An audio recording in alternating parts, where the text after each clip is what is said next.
آمال الفلاحين في منطقة الروحة ضواحي زاجورة في موسم جيد تضاعفت بعض التساقطات المطرية الهامة التي شهدتها المنطقة.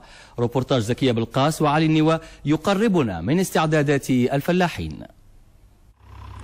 في منطقة ألفت شح المياه، واعتاد الفلاحون على الاقتصاد في هذه الثروة. تبدو أشجار النخيل بواحة ترناتة وقد ارتوت من فيض الأمطار الأخيرة التي بلغت منذ شتنبر الماضي 137.10 ملم.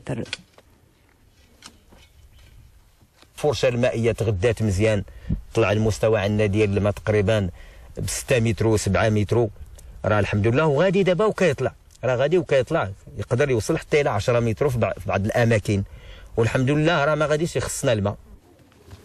الزراعة المسقية استفادت بدورها من وفرة التساقطات لتراوح المساحات المحروثة في هذا الموسم 1400 هكتار بمنطقة الروحة. طاحت الشتاء، الناس الحمد لله راه كل شيء تحرت، موجود الماء الحمد لله، لا في الساقية في الواد الحمد لله، اللهم لك الحمد. في السنوات الماضية كان شوية الجفاف، الناس ما حرتوش. هذا العام كما كتشوفوا بكاع جميع المناطق في المغرب كما منطقة الروحة هنا الشتاء موجودة الحمد لله، وحنا كنتفائلوا الخير إن شاء الله. تفاؤل وتطلع لموسم فلاحي جيد، خاصة وأن الأمطار الأخيرة مكنت من رفع حقيبة سد المنصور الذهبي بورزازات الذي يغطي حاجيات المائية للمنطقة ب 12%.